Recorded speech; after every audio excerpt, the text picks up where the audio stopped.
Okay, so the devotional we have this morning for Monday, April 27th is a focus on peace. And there's this text from Psalm 120, focusing on verses 6 through 7. And I'll read that in a moment. And I love this app that we're using, this devotional app that you can find the link on our website, allthingsnew.church. And it has a psalm that we can read every morning, or an excerpt of a psalm, and it begins that reading with a prayer, and then it ends that reading with a prayer. And so the prayer this morning, before reading through the psalm, verses 6 through 7, Psalm 120, the prayer is, God, grant me courage that I may plant seeds of peace. And Psalm 120, verse 6, too long have I had to live among the enemies of peace. I am on the side of peace, but when I speak of it, they are for war. And that prayer again, God, grant me courage that I may plant seeds of peace. So I just, a few reflections on peace right now in the midst of the world in which we live. Number one, peace is harder than war. I think that's something we need to realize, is that peace is the harder choice. In verse 7, there's this cry of the psalmist, I'm on the side of peace, but when I speak of it, they are for war. And I think that that's a good reminder for us this morning that often when we take the side of peace, when we try to speak on behalf of peace, and maybe it's speaking words of love toward the enemy, or speaking words of nuance in the midst of a conversation that people love to just try and present as if it's black and white. Words of reconciliation, maybe it's harsh words of truth to people that need to hear something different. I think that peace is harder than war, and so often when we try to be advocates of peace and move toward peace and be agents of peace, and we speak of peace, the response so often can be a response that is for war instead. And war, of course, is the, I think we need to have a broad understanding of what war is, right? It's not just, combat, military combat, but this sort of broad, engaging in violence and animosity toward one another. And so, I think for me, there's this reminder that peace is harder than war. So a quick prayer: may God strengthen us today. Second, we are surrounded by enemies of peace. And I just, I was thinking about even just talking about like pandemic stuff right now. There's this, depending on, what sort of aspect of this pandemic you want to take, whether it's, how to shelter in place, how long we need to shelter in place, when the quarantine should be lifted, how it should be lifted. Is it, do we get the economy going, or do we shelter in place longer, and all of a sudden there's like camps that have risen up, and there's these words and sort of like movements of war, toward one another, that demonizing one another and saying, oh, if you want to open up the economy, then you're just willing to sacrifice lives. And, and there's this continuous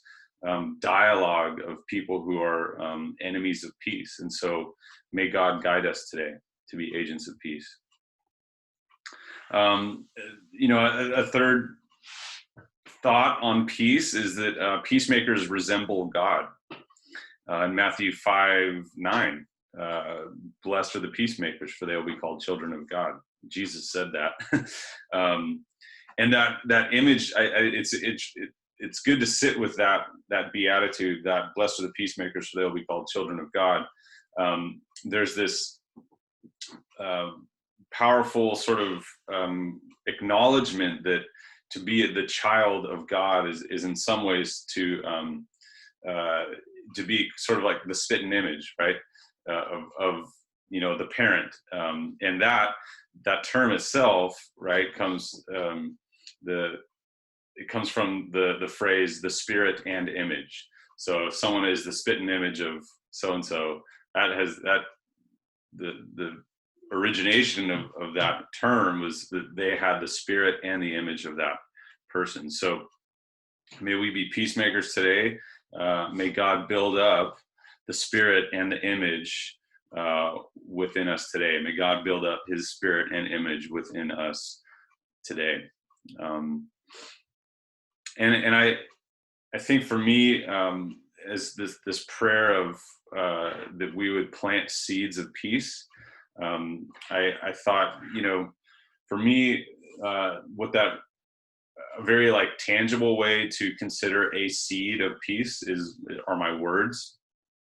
I think it's hard sometimes to take. Hold on a second. So I think often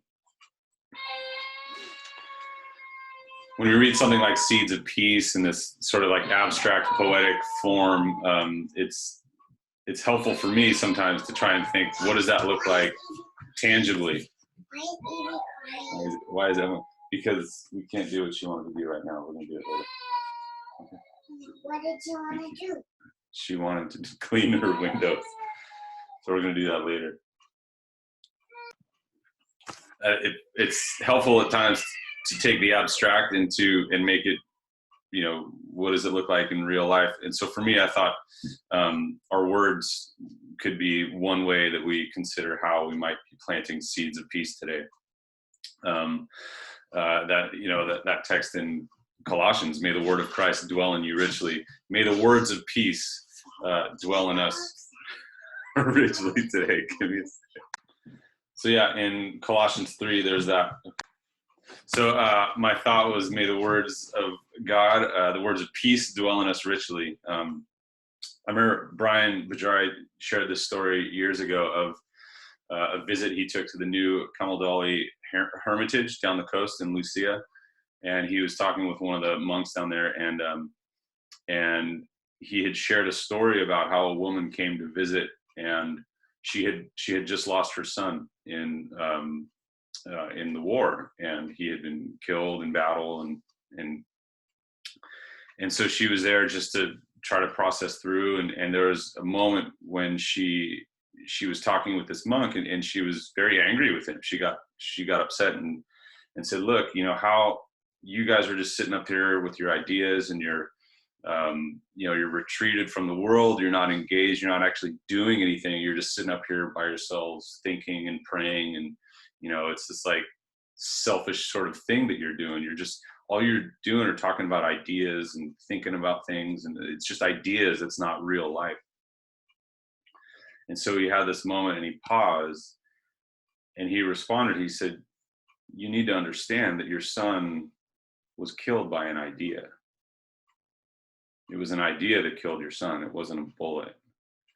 And I think for me, that's such a powerful reminder that the seeds of peace are these seeds of ideas or words that eventually grow, and the fruit that comes from those seeds is either peace or it's not. And so something as simple as carefully considering our interactions with our neighbors. Maybe for you, just like me, it's writing a response on Facebook and then deleting that response and trying to inject a little bit more peace into what I'm writing, or just deleting it entirely.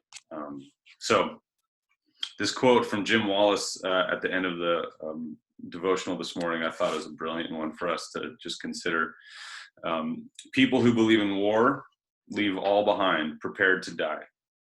What price are we prepared to pay to be a people who believe in peace? Those who keep faith to the end will know their weakness best. God, grant me the courage, help me, that I may plant seeds of peace. So may we plant seeds of peace here today.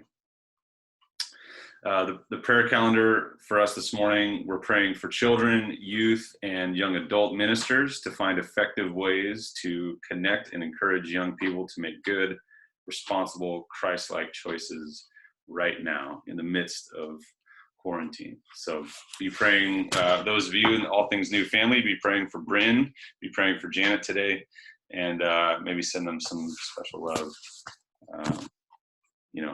sheltered in place, of course. Okay, thanks.